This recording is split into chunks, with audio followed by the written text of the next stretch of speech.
Primeiramente, eu gostaria de agradecer, como sempre, vocês estarem compartilhando com as pessoas, falando sobre o podcast. Os números têm mostrado isso, a gente tem alcançado cada vez mais coisas.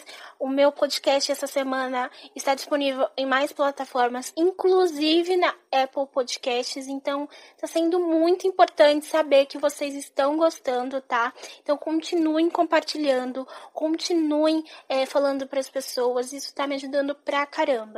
E claro, como sempre, antes de tudo, eu sempre começo com os recados, então vamos de recados primeiramente.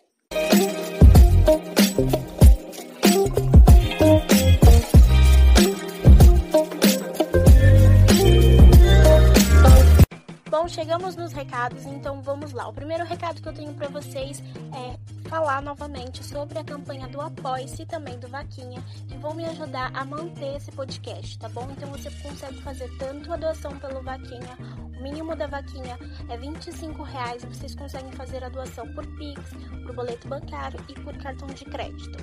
Já lá no Apoie-se, vocês conseguem doar qualquer valor que vocês quiserem, é como uma assinatura mensal.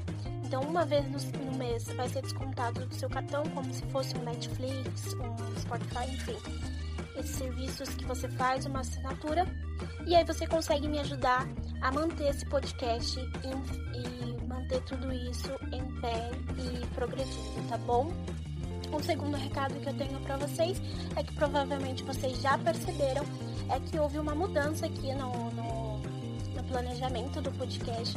Então, a partir de agora, às quintas-feiras, às 6:30 da tarde, a gente tem uma conversa em aberto, que é sempre sobre um tema que a gente vai escolher lá no meu Instagram, pessoal, @JuA_paixão.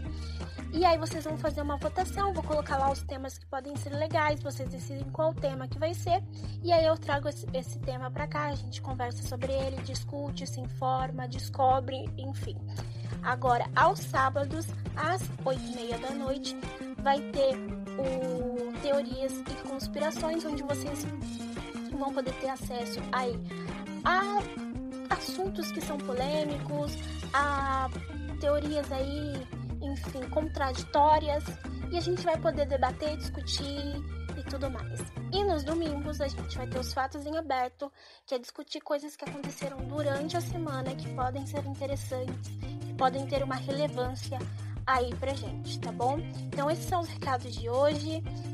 E o último recado, como sempre, compartilhe esse podcast com quem pode se interessar. Isso ajuda muito na divulgação. Então bora lá pro nosso tema de hoje, que é o movimento anti-vacina.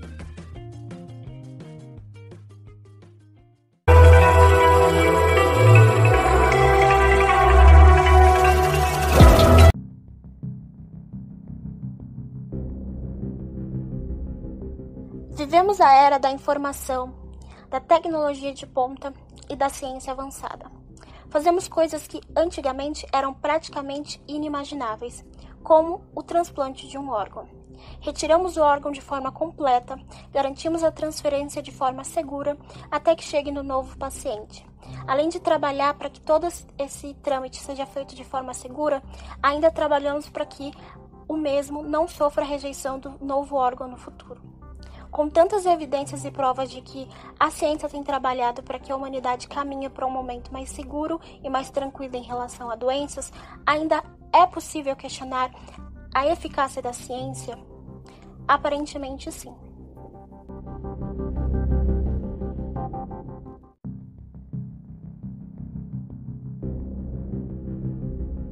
De propriamente falar do movimento antivacina, eu vou falar sobre como que surgiu a vacina, como que ela apareceu, enfim. A primeira vacina ela foi criada a partir de uns estudos feitos por um médico inglês chamado Edward Jenner. Ele começou a observar que as pessoas que mexiam ali com a ordenha de vacas e tal, elas se contaminavam com uma doença de gado e essas pessoas elas se tornavam imunes à varíola. Essa doença de gado é uma doença chamada cowpox. Essa doença ela se assemelha à varíola humana porque elas têm as pústulas. O que são pústulas? São lesões que são superficiais na parte de cima da pele, são lesões que saem pus.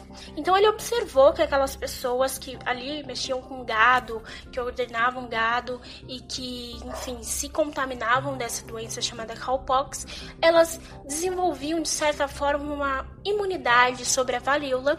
A varíola estava matando milhares de pessoas naquela época, enfim.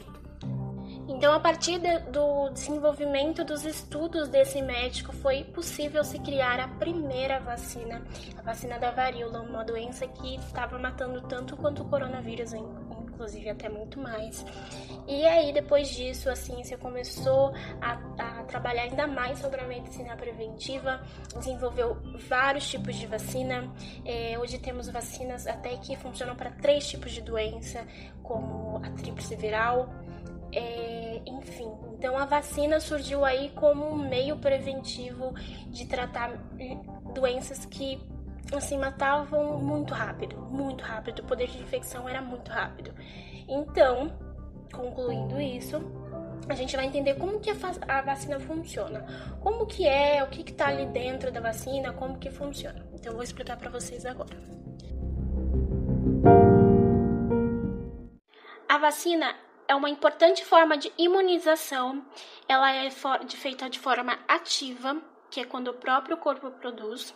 Ela vai se basear na introdução de agente causador de uma doença, seja ele atenuado ou inativado, ou de substâncias que esses agentes produzem no corpo de uma pessoa, de modo a estimular a produção de anticorpos e células de memória para o sistema imunológico. O que vai acontecer? Então, depois de você tomar a vacina, o seu sistema imunológico vai entender que aquele vírus, quando ele entrar no seu corpo, aquele vírus deve ser combatido. Então ele vai gravar ali como é o vírus, enfim, né? Tô explicando de um modo bem, assim, bem superficial mesmo. Mas ele vai ali memorizar. E aí, quando você tiver contato com essa doença, seja ela qual for, o seu sistema imunológico vai ser capaz de combater a doença de uma forma que você nem vai ficar sabendo que você teve a doença. Então, não vai ser necessário que você tenha os primeiros sintomas da doença para que você seja curado ou qualquer coisa do tipo. Você nem vai ficar sabendo que você teve contato com a doença, entendeu? Então, pensando nisso, agora vocês já sabem como que funciona a vacina, vocês já entenderam mais ou menos como as coisas funcionam. Eu vou entrar realmente agora no que é o movimento anti-vacina.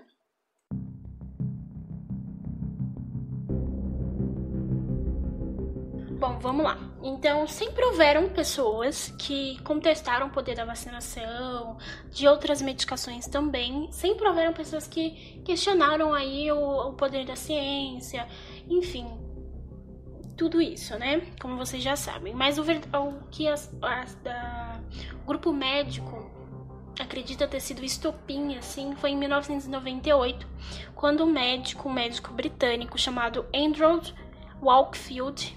Gente, eu não sei se estou falando a pronúncia certa, mas eu acho que é assim, tá? Andrew Wakefield. Ele é um médico e ele publicou um estudo que ele supostamente tinha feito. Nesse estudo, ele associou a vacina tríplice viral. Qual que é a vacina tríplice viral? É aquela que protege da cachumba, do sarampo e da rubéola.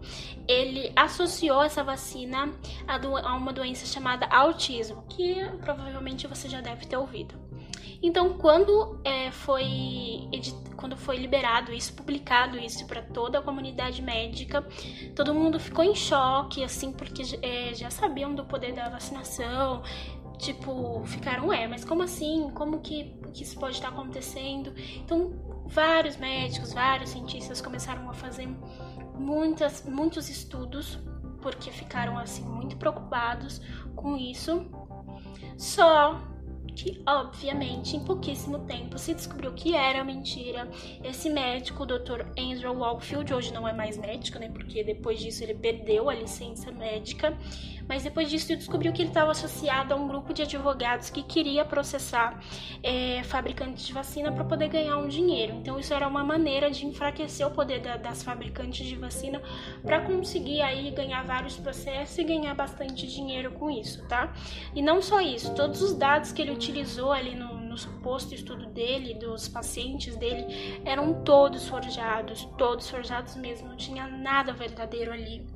Então, esse médico, além de ter ficado assim, com o nome em evidência por ter feito tal coisa, ele perdeu a licença médica, ele não pôde mais atuar como médico, enfim. E também o estudo que ele tinha lançado ali naquela revista foi tirado e, nossa, foi um caos isso na época.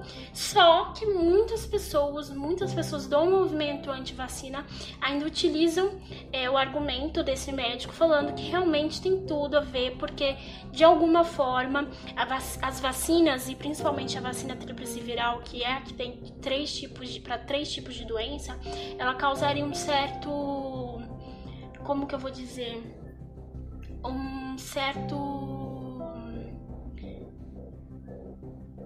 acúmulo de coisas ali no organismo, principalmente das crianças, e por isso muitas crianças poderiam ter problemas sérios de saúde, entendeu? Então seria como se fosse ali um acúmulo muito grande, enfim. Só que a Organização Mundial da Saúde, os médicos, a comunidade médica sempre deixou claro que não tem problema nenhum, tá? Não é todas as vacinas que podem ser aplicadas de uma vez, como a tríplice viral, mas as que podem não tem problema nenhum, não vai causar dano nenhum no corpo de ninguém.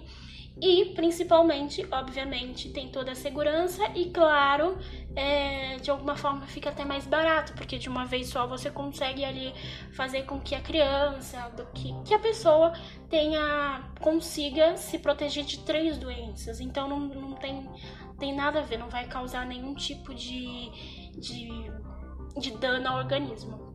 Mas o movimento antivacina usa muito esse argumento do que aconteceu, e aí eles são contra o uso da tríplice viral, principalmente, tá?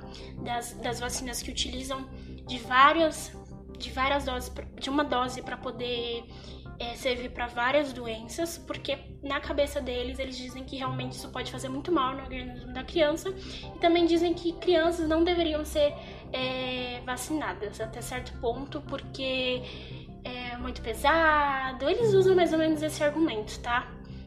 Dessa questão. Então, existem pessoas que acreditam realmente que a vacina ela pode causar um dano muito sério ali no organismo. Gente, já foi... Olha, a vacina, é importante a gente entender, a vacinação, ela protegeu no mínimo de 2 a 3 milhões, isso feito por um estudo na OMS, 2 a 3 milhões de pessoas por ano.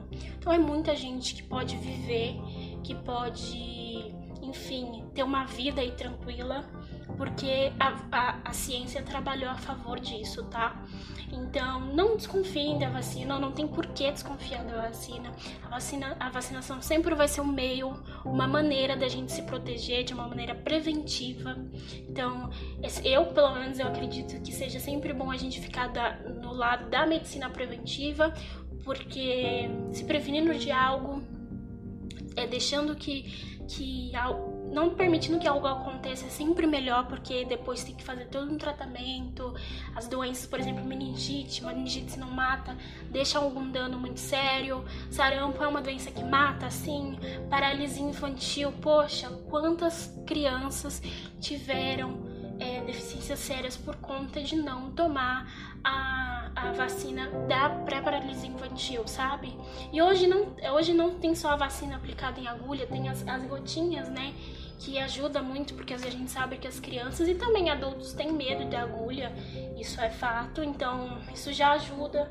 Então, gente, a medicina tá trabalhando sempre ao nosso lado, porque não tem como o ser humano acabar com a doença em si, mas ele pode prevenir a doença em si. Então, trabalhem pela prevenção sempre, tá bom?